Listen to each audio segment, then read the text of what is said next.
খুলনায় রয়েছেন হিরণ খান, তার সাথে আমরা কথা বলি। হিরণ, প্রিজাইডিং অফিসারের কার্যালয়ে আছেন, কি অবস্থা শেষ মুহূর্তে, কি জানতে পারলেন এই মুহূর্তেরটা বলবেন? দৃষ্টি এখন কিন্তু আমরা প্রিজাইডিং অফিসারের সামনে রয়েছি এবং এখানে জেলা প্রশাসকও রয়েছেন। তারা কিন্তু একের পর এক বিভিন্ন কেন্দ্রের ভোট ঘোষণা করছেন এবং আমরা এখন পর্যন্ত মানে আমাদের কাছ থেকে তথ্য যেটা অসমর্থিত সূত্র থেকে, সেটি হচ্ছে খুলনা 6 আসনের ধানের শীষের প্রার্থী 1,24,100 ভোট পেয়েছেন মনিরুল ইসলাম বাপ্পি, এবং দাঁড়িপাল্লার প্রার্থী 1,50,338 ভোট পেয়েছেন আবুল কালাম আজাদ। এবং এই এখন যেটা বলা যাচ্ছে যে প্রায় 26,000 ভোটে বেশ অসমর্থিত সূত্র আবারও বলে দিচ্ছি, তিনি কিন্তু আসলে দাঁড়িপাল্লার যে প্রার্থী তিনি জিতে গেছেন এখন পর্যন্ত আমরা জানতে পেরেছি। এবং আমাদের সহকর্মী সে খুলনা 3 আসনের হিসাব করছিলেন যে কি হচ্ছে খুলনা 3 আসনের ভোটের ফলাফল কি হতে যাচ্ছে। খুলনা 3 আসনে আমরা মোট 115টি ভোট কেন্দ্র রয়েছে। এর মধ্যে আমরা দেখতে পাচ্ছি যে 88টি ভোট কেন্দ্রের যে প্রাপ্ত ফলাফল এটি আমাদের হাতে এসেছে এবং সেখানে আমরা দেখতে পাচ্ছি যে ধানের শীষের প্রার্থী 54,844 ভোট পেয়েছেন এবং দাঁড়িপাল্লার 46,785। সেক্ষেত্রে আমরা দেখতে পাচ্ছি যে ধানের শীষের যে প্রার্থী রকিবুল ইসলাম বকুল তিনি 8,059 ভোটে এগিয়ে আছে। তবে যেহেতু এখনো 115টা ভোট কেন্দ্র, এখনো বেশ কয়েকটি ভোট কেন্দ্র ফলাফল বাকি রয়েছে। এছাড়া যদি বলি পোস্টাল ভোট, এটিও একটা বড় গুরুত্বপূর্ণ বিষয়, সেটি আসলেও আমরা ফলাফলটা আসলে জানতে পারবো।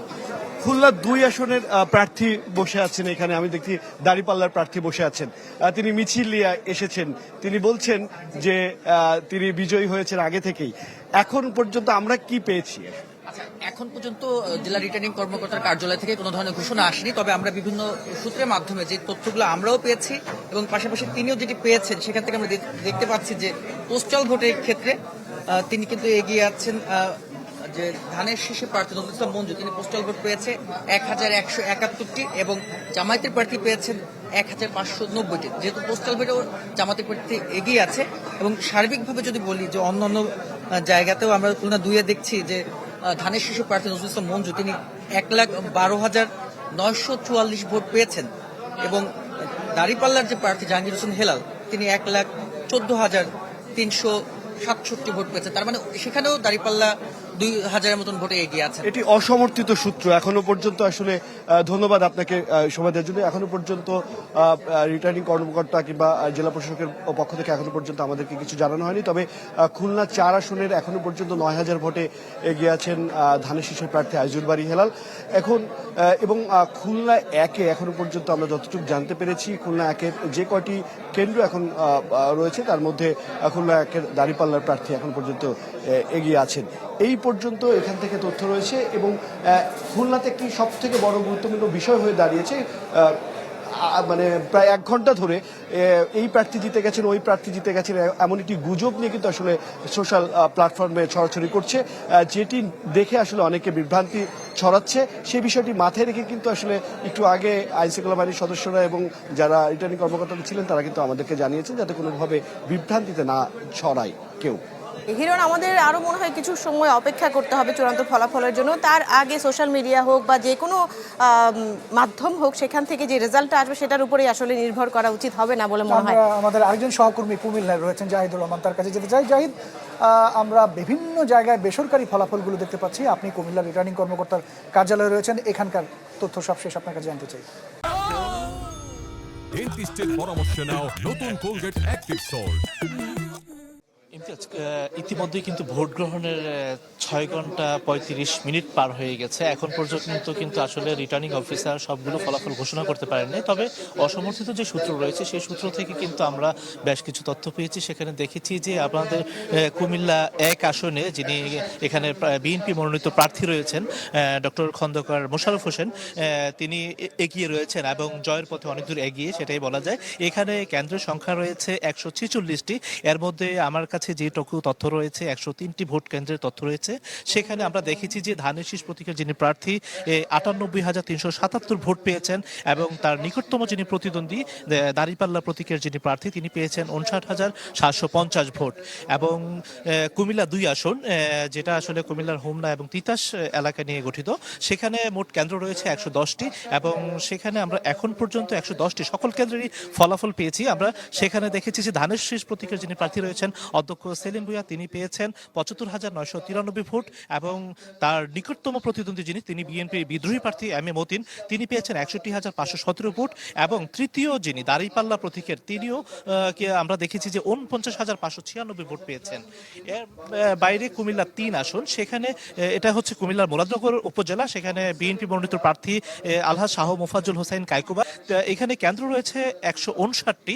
এর মধ্যে আমরা ইতিমধ্যে 143টি ভোট কেন্দ্রের ফলাফল জানতে পেরেছি এবং সেখানে দেখেছি যে ধানের শীষ প্রতীকের যিনি প্রার্থী তিনি পেয়েছেন 1,43,128 ভোট এবং তার নিকটতম প্রতিদ্বন্দ্বী যিনি জামাত মনোনীত প্রার্থী দাঁড়িপাল্লা প্রতীকের 93,402 ভোট তিনি পেয়েছেন।